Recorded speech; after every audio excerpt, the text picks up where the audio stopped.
వి gold trusted gold buyers తాకట్టులో ఉన్న బంగారాన్ని విడిపించి ఈ రోజు ఉన్న మార్కెట్ ధరకే కొనబడును. మరిన్ని వివరాలకు సంప్రదించండి 77107720. వ్యాప్తంగా ప్రతిష్టాత్మకంగా గ్రామ సభలు నిర్వహిస్తున్నారు. ఇప్పటికే ఎవరైనా లబ్ధిదారులు లేకపోతే మళ్ళీ అప్లై చేసుకోవచ్చు అని చెప్పి మళ్ళీ కొత్తగా ఎవరైనా ఇబ్బందులు ఉన్నటువంటి వాళ్ళు కూడా సమస్యలు చెప్పుకోవచ్చు అని చెప్పి గ్రామ సభలు నిర్వహిస్తున్నారు. ఈ నేపథ్యంలో ఊరూరా కూడా గ్రామ సభలు కూడా నిన్నటి నుండి జరుగుతున్నాయి. ప్రస్తుతానికి 2వ రోజు కొనసాగుతున్నటువంటి గ్రామ సభలు ప్రస్తుతం మనం జనగామ జిల్లా ఇక్కడ వడ్లకొండ గ్రామంలో ఉన్నాము.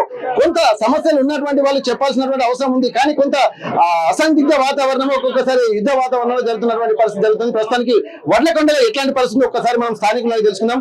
చెప్పండి, దాదాపు ఇప్పటి వరకు కొంత రసాభాసగా మారినటువంటి పరిస్థితి, అసలు సమస్యలు ఏంది? వీళ్ళు చెప్తున్నారు కదా ఎన్నిసార్లు అయినా సరే ఈ గ్రామ సభలు నిర్వహిస్తాము, ఇది ఒక కంటిన్యూస్ ప్రాసెస్ అని చెప్తున్నప్పటికీ కూడా ఎందుకు మళ్ళీ గొడవలని? ఏదైతే రాష్ట్ర ప్రభుత్వం ప్రతిష్టాత్మక తీసుకున్న 6 గ్యారెంటీ పథకంలో భాగంగా ఈ రోజు మా జనగామ మండలం ముళ్ళకొండ గ్రామంలో గ్రామ సభ కండక్ట్ చేయడం జరిగింది.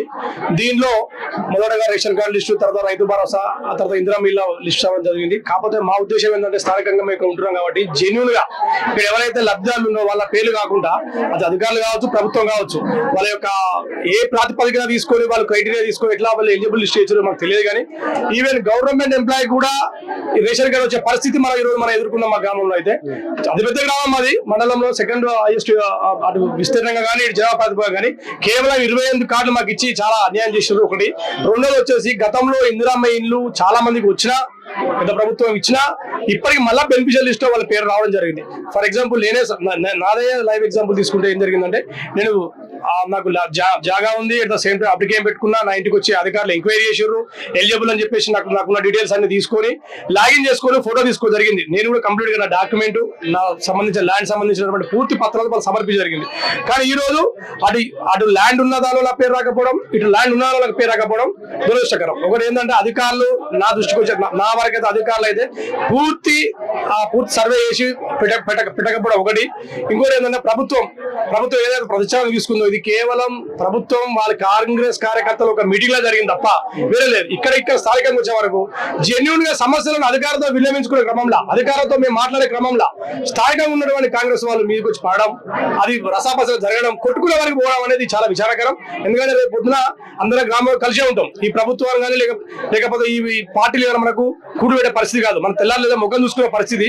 అలాంటి మంచి వాతావరణం ఉన్నటువంటి ఉడ్లగో గ్రామంలో ఘర్షావాద దిగడం చాలా దురదృష్టకరం. దీన్ని కూడా కాంగ్రెస్ కార్యకర్తలు, ప్రభుత్వం కూడా దీన్ని దృష్టిలో పెట్టుకోవాలి.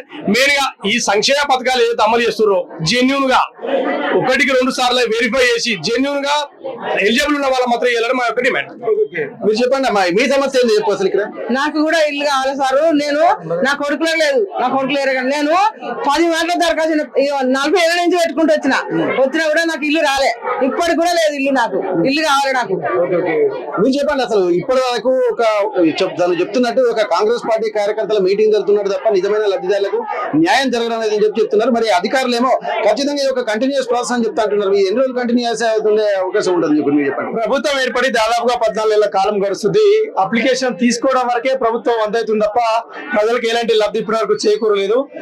రోజు ఒక ఇల్లు కావాలంటే 4 సార్లు దరఖాస్తు పెట్టుకున్న పరిస్థితి ఉంది.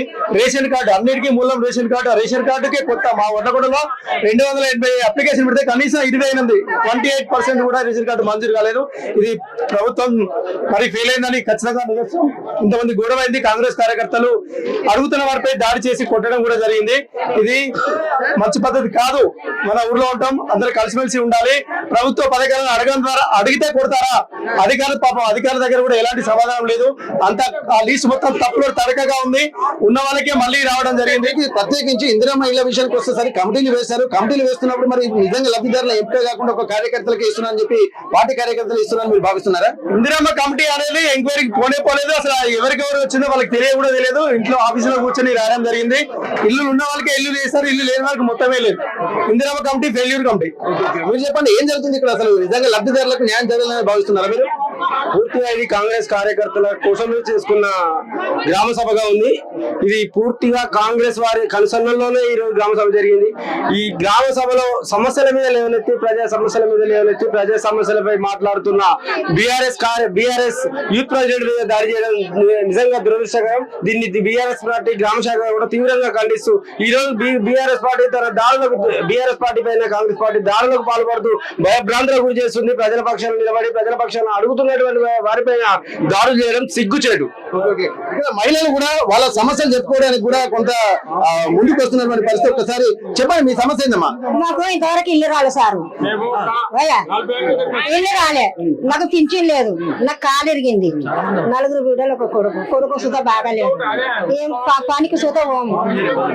ఇక ఎట్లా పింఛన్కో దేవునికో చెయ్యరు సారు. ఇల్లు గురించి సొంతం ఇల్లే లేదు, సొంతం మేము కట్టుకున్నాం, ఒకటి దారుతుంది అంత సారు.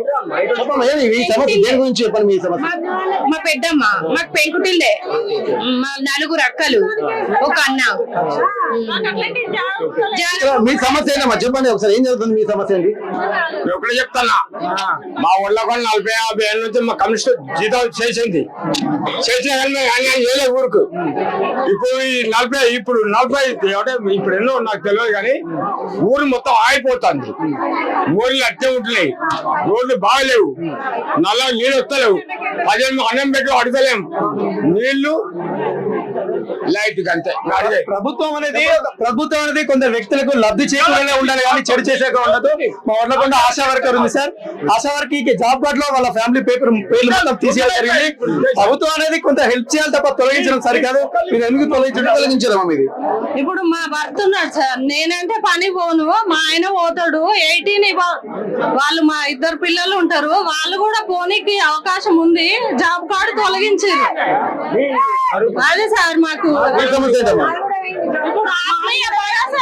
ఓకే. అయితే ఇక్కడ ప్రభుత్వం అనేది కొంత హెల్ప్ చేయాలన్న ఉన్నటువంటి ఉద్దేశం ఉండాలని చెప్పి అంటారు. మరికొంతమంది కూడా మాట్లాడేటువంటి ప్రయత్నం చేస్తున్నారు. చెప్పండి అసలు మీ సమస్య. 2001 నుంచి హౌసింగ్ లిమిటెడ్ కోసం అర్జించాను సార్.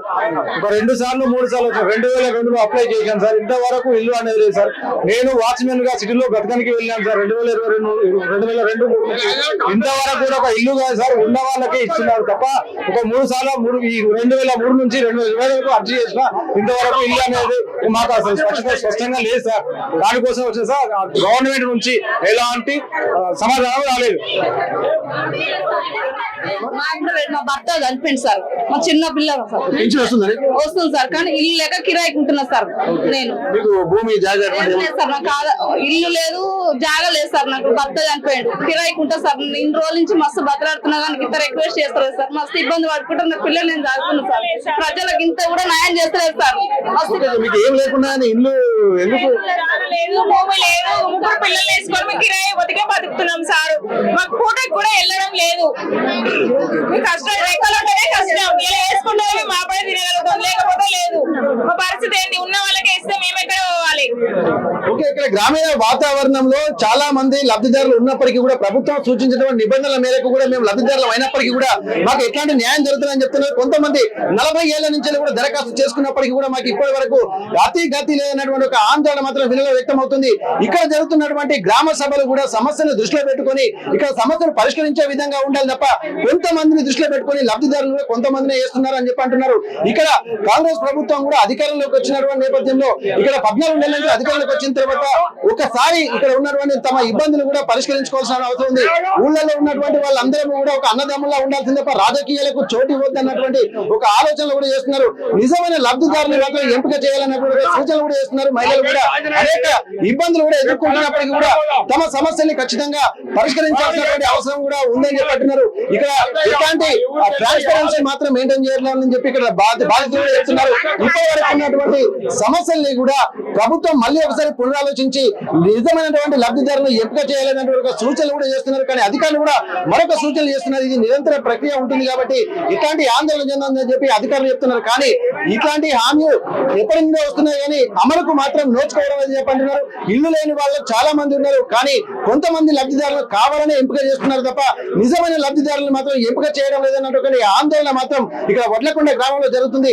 ఏది ఏమైనప్పటికీ కూడా ప్రతి ఒక్కరు కూడా ప్రభుత్వం కూడా పునరాలోచించాల్సినటువంటి అవసరం ఉంది. తమ సమస్యల్ని కూడా దృష్టిలో పెట్టుకొని నిజమైన లబ్ధిదారుల ఎంపిక బరాబరిగా చేయాలన్నటువంటి ఒక విజ్ఞప్తి మాత్రం ప్రభుత్వానికి చేస్తున్నటువంటి పరిస్థితి. మరికొంతమంది లబ్ధిదారులు కూడా ఉన్నారు, వాళ్ళతో కూడా మాట్లాడదాం. ఏం జరిగింది అసలు, మీ సమస్య ఏం చెప్పండి. మాకు ఇల్లు కావాలి బాబు. సర్పంచులు కూడా చేస్తా ఇల్లు తెస్తావా అని ఒప్పుకోలేరు. ఇల్లు కూడా లేవు ఒడ్రలకు.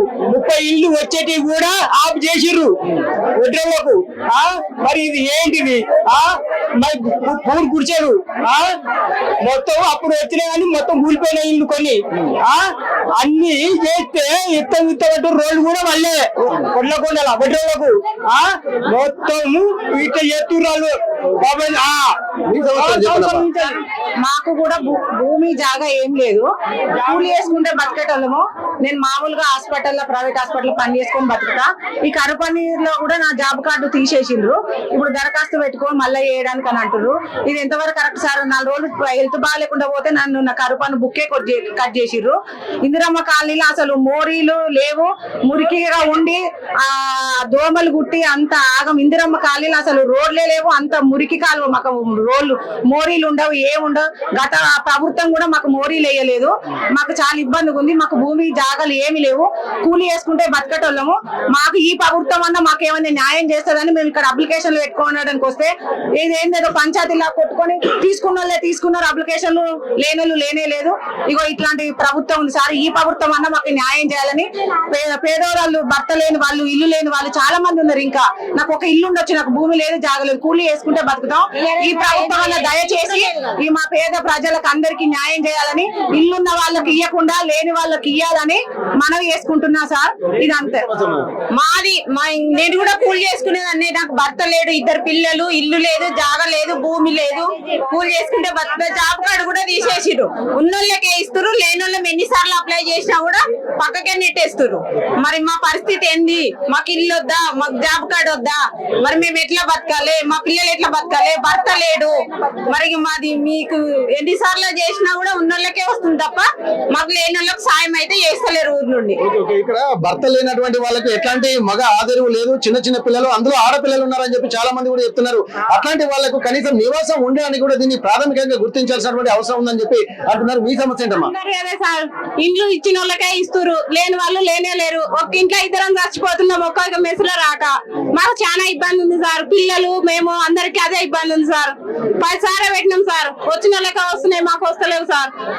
అయితే దాదాపు ఇక్కడ వీళ్ళు చెప్తున్నారని బట్టి ఉంటే ఎవరు ఇన్ఫ్లుయెన్స్ చేయగలిగితే వాళ్ళకే ఇస్తున్నారు తప్ప నోరు లేనటువంటి పేద బడుగు బలహీన వర్గాలు ఎవరైతే ఉన్నారో వాళ్లకు మాత్రం న్యాయం జరగలేదు అన్నటువంటి ఒక ఆందోళన మాత్రం వీళ్ళలో కనిపిస్తున్నటువంటి పరిస్థితి.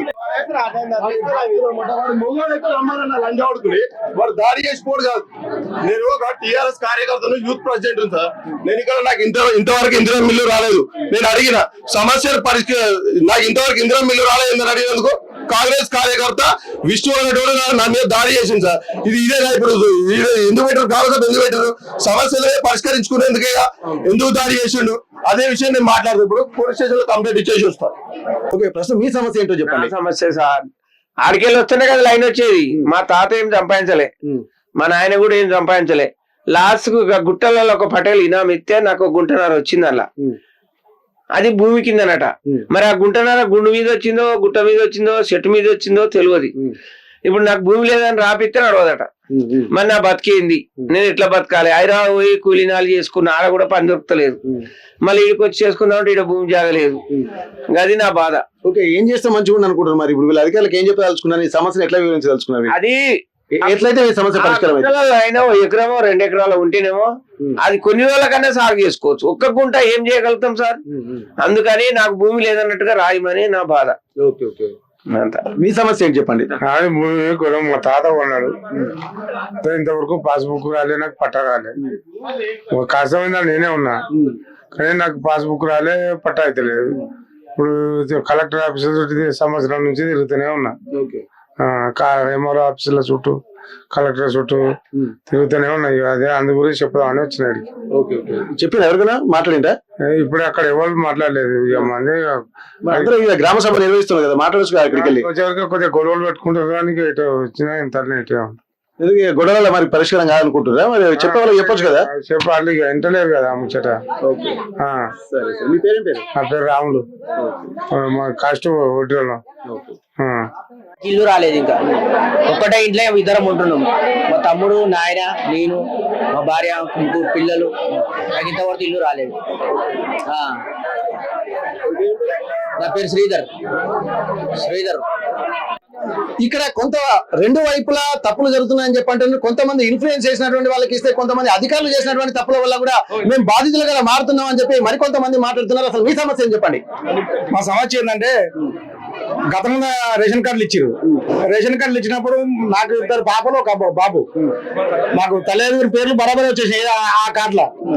అయితే ఈ ఆన్లైన్ కార్డు అన్నట్టు కొత్త కార్డు వచ్చేసింది చూసినా, ఆ కార్డులు ఏం చేసిరంటే మా బాబు పేరు 2 దావాలు పెట్టేసారు. సాంబశివ గణపతి అని 2 దావాలు వచ్చేసింది. మా పాప పేరు కట్ అయిపోయింది వాళ్ళకి. అయితే పాపకు స్టడీ దాంట్లో ఏదైనా ఇన్కమ్ కానీ క్యాస్ట్ కానీ అవన్నీ తీసుకోవాలని చెప్పి ఎంఆర్ ఆఫీస్ కాడికి పోతే వాళ్ళు ఏమంటారు అంటే, మీ పాప పేరు రేషన్ కార్డు లేదు కదా, ఎట్లా ఇవ్వాలి అని చెప్పేసి మాట్లాడుతున్నారు. అంటే అది నేను చేసే తప్పు కదా మేడం. మరి ఇప్పుడు ఆఫీసర్లు మీ లెక్క ఆఫీసర్లు కూర్చొని రాసిన చేసిన లేదు కదా, ఆన్లైన్ కొట్టాలన్నా ఏం చేయాలన్నా వాళ్ళు చేసే తప్పే కదా. ఆ చేసేటోళ్ళు ఎవరైనా కానీ దయచేసి గవర్నమెంట్ ఆఫీసర్లు ఎవరైనా కానీ నేను కోరుకునేది ఏంటంటే, ప్రతి పేదోడు చదువు రానుడు వస్తాడు, చదువు వచ్చినోడు వస్తాడు, మీరు చదువుకునే మేధావుడు. మీరు ఏం చేయాలంటే కనీసానికి మీ పాప పేరు ఏంది, మీ బాబు పేరు ఏంది, మీ నాన్న పేరు ఏందని చెప్పేసి కనీసానికి అవి వివరాలు తెలుసుకొని అది చేసేది ఏదో నింపేది ఏదైనా బరాబరి నింపాలి. అది ఏదో చేసి మేము ఏదో మాట్లాడుతుంటే మనసిటీ పెట్టి ఏంది ల్యాప్టాప్ కడ కూర్చొని ఇటు కొట్టుకుంటా వాళ్ళ ముచ్చట్లు వాళ్ళు మాట్లాడుకోకుండా కరెక్ట్ పని చేస్తే అందరికి బరాబరి న్యాయం జరుగుతుంది. ఇప్పుడు నా పాప పేరు నాకు ఇప్పుడు మన రేషన్ కార్డు కావాలని చెప్పి తిరుగుతుంటే ఆడిపోతే ఇడిగో ఆడిగో. ఇప్పుడు మేము తిరగాల్సిందే కదా, పని ఖరాబ్ చేసుకొని తిరగాల్సిందే కదా. దయచేసి ఆఫీసర్లు ఎవరు కానీ ఇటువంటి అవకతవకలు జరగకుండా చూసుకోవాలని నేను కోరుకుంటాను. మీ సమస్య ఏందమ్మా? అది ఇప్పుడు మీకున్నటువంటి ప్రాబ్లం ఏంటి? ఇల్లు కావాలి సార్. ఇల్లే పెంకుటిల్లు, మట్టి గోడలు మా మామ కట్టిండు. ఎందుకంటే 4 రూమ్లు కట్టిండు. ఆ పెంకలు ఉన్నాయి, మొత్తం బీకెత్తున్నాయి కోతులు. ఇందిరామ్మది గవర్నమెంట్ సొమ్ము ఇంతవరకు లేదు మాకు ఇల్లు. మా ఆయనకు శివులింద్రావు, నాకు నడుముకు ఆటో తాకింది. ఏం పని చేసి సంపాదించి కడతాం ఇల్లు. మాకు ఇల్లు కావాలి, గవర్నమెంట్ ఇల్లు కావాలి. అదే ఇక్కడ కొంతమంది అధికారులు కూడా ఇక్కడ ఖచ్చితంగా దృష్టి పెట్టాల్సినటువంటి అవసరం ఉంది. కాన్సన్ట్రేషన్ పెట్టి లబ్ధిదారులకు న్యాయం జరగాలంటే కొంత కాన్సన్ట్రేషన్ పెట్టి కూడా ఇక్కడ పని చేయాల్సినటువంటి అవసరం ఉంది అంటున్నారు. ఏదేమైనప్పటికీ కూడా లబ్ధిదారులకు న్యాయం చేయడంలో కొంత విఫలం అవుతుందన్నటువంటి ఒక ఆందోళన మాత్రం గ్రామస్తుల్లో వ్యక్తమవుతున్నటువంటి పరిస్థితి. జనగామ జిల్లా వడ్లకొండ గ్రామం నుండి కెమెరా పర్సన్ రాజుతో వెంకటరత్నం, RTV వరంగల్. మరిన్ని వీడియోస్ కోసం ఛానల్ ని సబ్స్క్రైబ్ చేయండి. లేటెస్ట్ అప్డేట్స్ కోసం వాట్సాప్ ఛానల్ ని ఫాలో అవ్వండి. ఆ లింక్ డిస్క్రిప్షన్ లో ఉంది.